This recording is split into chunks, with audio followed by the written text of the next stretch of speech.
विषयों में विरसता मोक्ष है, विषयों में रस बंध है, इतना ही विज्ञान है। तू जैसा चाहे वैसा कर। देखते हो ये अपूर्व सूत्र, मोक्षो विषय वैरस्यम, बंधो वैश्यको रसः, एतावदेव विज्ञानम यथेच्छसि तथा कुरु। विषयों में विरसता मोक्ष। मोक्ष तुम्हारे चैतन्य की ऐसी दशा है जब विषयों में रस ना रहा। जबरदस्ती थोप थोप के तुम विरस पैदा ना कर सकोगे। जितना तुम थोपोगे उतना ही रस गहरा होगा। इसलिए मैं देखता हूं गृहस्थ के मन में स्त्री का उतना आकर्षण नहीं होता जितना तुम्हारे तथाकथित सन्यासी के मन में होता। जिस दिन तुम भोजन ठीक से करते हो उस दिन भोजन की याद नहीं आती, उपवास करते हो उस दिन बहुत याद आती। दबाव की रस बढ़ता है, घटता नहीं। निषेध से निमंत्रण बढ़ता है, मिटता नहीं। और यही प्रक्रिया चलती रही। तुम जिन्हें साधारणता साधु महात्मा कहते हो, उन्होंने तुम्हें निषेध सिखाया। उन्होंने कहा कि दबा लो जबरदस्ती, लेकिन दबाने से कहीं कुछ मिटा है। सभी लोग कोई सस्ता उपाय मिल जाए इसकी खोज में लगे। मैं तुमसे कहता हूं दबाना भूल के मत, अन्यथा जन्मों जन्मों तक भटकोगे। इसी जन्म में क्रांति घट सकती है अगर तुम भोगने पर तत्पर हो जाओ। तुम कहो कि ठीक है, जो रस है तो उसे जान के रहेंगे। अगर रस सिद्ध हुआ तो ठीक, अगर विरस सिद्ध हुआ तो भी ठीक। अनुभव से कभी कोई हारता नहीं, जीतता ही है, कुछ भी परिणाम हो। जो भी तुम्हें पकड़ता हो, जो भी तुम्हें बुलाता हो, उसमें चले जाना। भय क्या है? खोओगे क्या? तुम्हारे पास है क्या? कई दफे मैं देखता हूं लोग डरे हैं कि कहीं कुछ खो ना जाए। तुम्हारे पास है क्या? तुम्हारी हालत वैसी जैसे नंगा सोचता है कि नहाए कैसे, फिर कपड़े कहां सुखाएंगे। कपड़े तुम्हारे पास हैं नहीं, तुम नहा लो।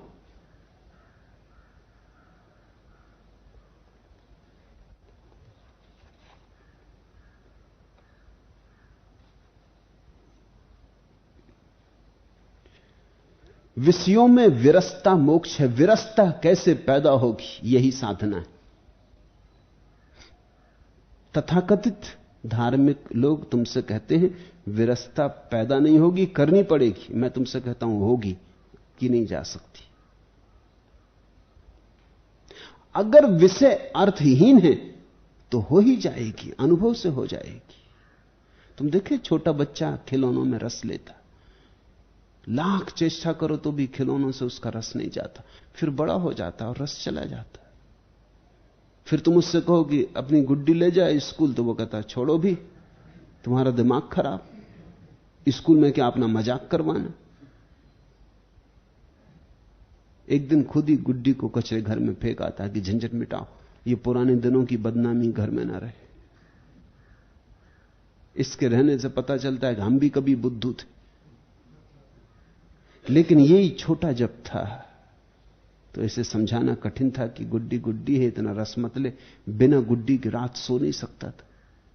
जब तक गुड्डी न पकड़ ले हाथ में, तब तक रात नींद नहीं आती थी। क्या हो गया? प्रौढ़ता आ गई, समझ आई, अनुभव से ही आई। गुड्डी के साथ खेल खेल के धीरे धीरे पाया कि मुर्दा है, चीथड़े भरे हैं भीतर। एक दिन खोल के बच्चे देख ही लेते हैं कि गुड़िया के भीतर क्या है, कुछ भी नहीं है। तुमने देखा कि बच्चे अक्सर खिलौने तोड़ लेते हैं, उन्हें रोकना मत, वो उनके प्रौढ़ता का लक्षण। खिलौने तोड़ते इसलिए वो देखना चाहते हैं भीतर क्या है। तुम बच्चे को घड़ी दे दो, वो जल्दी खोल के बैठ जाए। तुम कहते हो ना समझ, घड़ी खोल के देखने की नहीं है, बिगाड़ डालेगा। लेकिन उसका रस घड़ी से ज्यादा इस बात में है कि भीतर क्या है। और वो ठीक है, उसका रस भीतर को जानना ही होगा, उतरना ही होगा, तभी छुटकारा होगा। बच्चे कीड़े मकोड़ों तक को मार डालते हैं। तुम सोचते हो शायद हिंसा कर रहे हैं, गलत। वो असल में मार कर देखना चाहते हैं भीतर क्या है, कौन सी चीज चला रही है। ये तितली उड़ी जा रही, कौन उड़ा रहा, पंखे तोड़ के भीतर झांकना चाहते। ये जीवन की खोज है, ये जिज्ञासा है। यही जिज्ञासा उन्हें जीवन के और अनुभवों के भीतर भी उतरने के लिए आमंत्रण देगी। एक दिन वो सभी अनुभव को खोल के देख लेंगे, कहीं भी कुछ न पाएंगे, सब जगह राख मिलेगी। उस दिन विरसता पैदा होती। विषयों में विरसता मोक्ष है, और विषयों में रस बंध है। संसार बाहर नहीं है, तुम्हारे रस में, और मोक्ष कहीं आकाश में नहीं, तुम्हारे विरस हो जाने में। श्रुतियों का प्रसिद्ध वचन है, मन एव मनुष्याणाम कारणम बंध मोक्षयो। मन ही कारण है बंधन और मोक्ष का। और मन का अर्थ होता है जहां तुम्हारा मन। अगर तुम्हारा मन कहीं है तो रस, रस है तो बंधन। अगर तुम्हारा मन कहीं ना रहा, सब चीजें विरस हो गई। मन का पक्षी कहीं नहीं बैठता, अपने में ही लौट आता है, वही मोक्ष। बंधाय विषयासक्तम मुक्तई निर्वसे स्मृतम। बंधन का कारण है मन, और मुक्ति का भी। पक्षी जब तक उड़ता रहता और बैठता रहता अलग अलग स्थानों पर, और हम बदलते रहते, और हम किसी चीज में कभी पूरे नहीं जाते, तो रस नया बना रहता। एक दिन मुल्ला नसरुद्दीन को मैंने देखा, एक नया नया छाता लिए चला आ रहा। मैंने पूछा, नसरुद्दीन कहां मिल गया इतना सुंदर छाता, और बड़ा नया है, अभी अभी खरीदा क्या?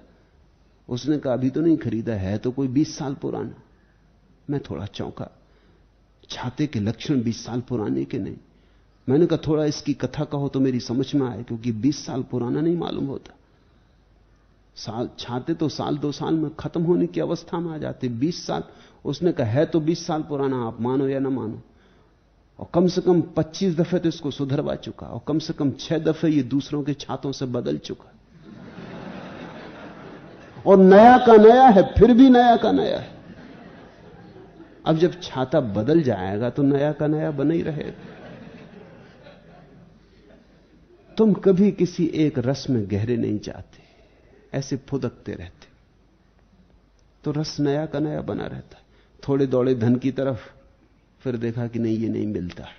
थोड़े दौड़े पद की तरफ, देखा कि यहां भी बड़ी मुश्किल है, पहले से लोग क्यों बांधे खड़े, और बड़ी झंझट है। थोड़े कहीं और तरफ दौड़े, थोड़े कहीं और तरफ दौड़े, लेकिन कभी किसी एक तरफ पूरे न दौड़े कि पहुंच जाते आखिर तक, तो एक रस चुक जाता। और तुम्हें सिखाने वाले हैं जो कहते हैं कहां जा रहे हो, ये लौटने वाले लोग हैं जो कहते हैं कहां जा रहे हो। इनमें से कुछ तो ज्ञाता हैं, जो ज्ञाता हैं वो तो न कहेंगे कि कहां जा रहे हो, वो तो कह रहे हैं जरा तेजी से जाओ ताकि जल्दी लौट आओ। जो ज्ञाता नहीं है, जो 20 से लौट रहे हैं, जिनके लिए अंगूर खट्टे सिद्ध हो गए, वो भी थोड़ी दूर गए थे और लौट पड़े, सोचा कि अपने बस का नहीं। मैंने यह अनुभव किया कि तथाकथित सन्यासियों में अधिक मूढ़ बुद्धि के लोग हैं, जो कहीं जाते तो सफल हो भी नहीं सकते थे, तो वो कह रहे हैं अंगूर खट्टे, पहुंच सकते नहीं थे। तुमने कभी अपने सन्यासियों पर गौर किया? जरा सन्यासियों की तुम कतार लगा के कुंभ का मेला आता, जरा जाके देखना, जरा गौर से खड़े होकर देखना अपने सन्यासियों को, तुम पाओगे जैसे सारे जड़ बुद्धि यहां इकट्ठे हो गए। जड़ बुद्धि न हो तो जो कर रहे हैं इस तरह के कृत्य ना करें। अब कोई बैठा है आग के पास, राख लपेटे, इसके लिए कोई बुद्धिमत्ता की जरूरत नहीं है कि कोई खड़ा है सिर के बल, कि कोई लेटा है कांटों पर, और यही इनका बल है। बुद्धि का जरा भी लक्षण नहीं मालूम होता, बुद्धिहीनता मालूम होती। लेकिन जीवन में ये कहीं सफल नहीं हो सकते थे। दुकान चलाते दिवाला निकलता, कोई आसान मामला नहीं दुकान चलाना। नौकरी करते तो कहीं चपरासी से ज्यादा ऊपर नहीं जा सकते थे।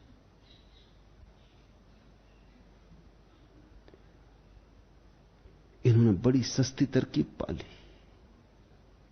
ये धूनी रमा के बैठ गया। अब इसके लिए कोई ना तो बुद्धि की जरूरत है, न किसी विश्वविद्यालय के प्रमाण पत्र की जरूरत है, कुछ भी जरूरत नहीं।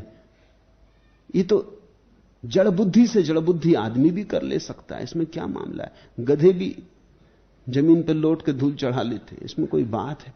कहीं भी रेत में लेट गए तो धूल चढ़ जाती। मगर मजा यह है कि ये जड़ बुद्धि आदमी धूनी रमा के बैठ गया कि जो इसको अपने घर बर्तन मांजने पर नहीं रख सकते थे, वो इसके पैर छू रहे हैं। चमत्कार है। ये कॉरपोरेशन का मेंबर नहीं हो सकता था, मिनिस्टर इसके पैर छू रहे हैं, क्योंकि मिनिस्टर सोचते हैं कि गुरु महाराज की कृपा हो जाए तो इलेक्शन जीत जाए। मैंने सुना है एक चोर भागा, सिपाहियों ने उसका पीछा किया, कोई रास्ता न देख के एक नदी के किनारे पहुंच के, वो तैरना जानता नहीं था, नदी गहरी, वो घबरा गया। पास में ही एक साधु महाराज धूनी रमाए बैठे थे, वो आंख बंद किए बैठे, तो उसने भी जल्दी से पानी में डुबकी लेके धूल शरीर पे डाल के वो भी बैठ गए आंख बंद करके। वो जो सिपाही उसका पीछा करते आ रहे थे, अचानक आके उसके पैर छुए। वो बड़ा हैरान हुआ कि हद ना समझी हमने भी कि अब तक की चोरी करते रहे नाहक, ये तो सब कुछ भी नहीं उसको हो सकता है। वो बैठे ही रहा। सिपाहियों ने बहुत कुछ प्रश्न उठाए, मगर उसने कोई उत्तर उसके पास था भी नहीं। लेकिन सिपाहियों ने समझा कि बड़ा मौनी बाबा है। गांव में खबर ले गए कि मौनी बाबा आए। लोग आने लगे, संख्या बढ़ने लगी, राजमहल तक खबर पहुंची।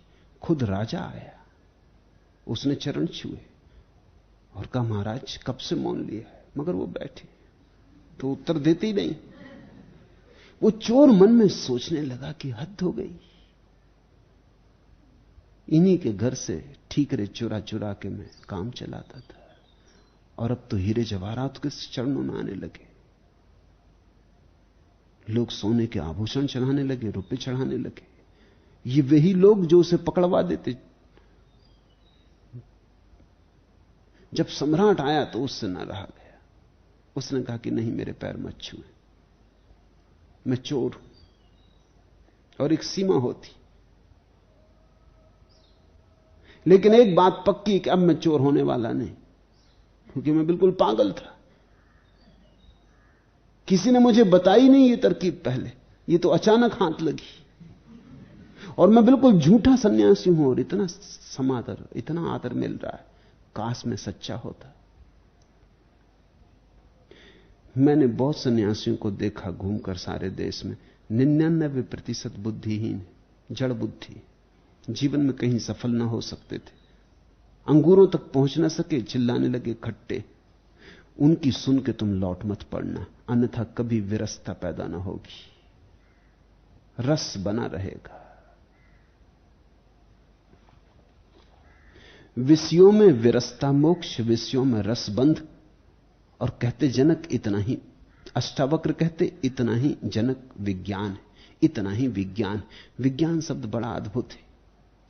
विज्ञान का अर्थ होता है विशेष ज्ञान। ज्ञान तो ऐसा है जो दूसरे से मिल जाए, विज्ञान ऐसा है जो केवल अपने अनुभव से मिलता, इसलिए विशेष ज्ञान। किसी ने कहा तो ज्ञान, खुद हुआ तो विज्ञान। साइंस को हम विज्ञान कहते हैं क्योंकि साइंस प्रयोगात्मक है, अनुभव सिद्ध है, बकवास बातचीत नहीं है, प्रयोगशाला से सिद्ध है। इसी तरह हम अध्यात्म को भी विज्ञान कहते हैं, वो भी अंतर की प्रयोगशाला से सिद्ध होता। सुना हुआ ज्ञान, जाना हुआ विज्ञान, ये वचन ख्याल रखना। एतावदेव विज्ञानम, अष्टावक्र कहते हैं और कुछ जानने की जरूरत नहीं, बस इतना विज्ञान है। विरस हो जाए तो मोक्ष, रस बना रहे तो बंधन। ऐसा जानकर फिर तू जैसा चाहे वैसा कर, फिर कोई बंधन नहीं, फिर तू स्वच्छंद है, फिर तू अपने छंद से जी, अपने स्वभाव के अनुकूल, फिर तुझे कोई रोकने वाला नहीं। न कोई बाहर का तंत्र रोकता, न कोई भीतर का तंत्र रोकता, फिर तू स्वतंत्र है। तू तंत्र मात्र से बाहर है, स्वच्छंद है। यथेच्छसी तथा कुरु, फिर कर जैसा तुझे करना है, फिर जैसा होना होने दे। इतना ही जान ले कि रस ना हो। फिर तू महल में रह तो महल में रह, रस ना हो। और रस हो और तू जंगल में बैठ जाए तो भी कुछ सार नहीं।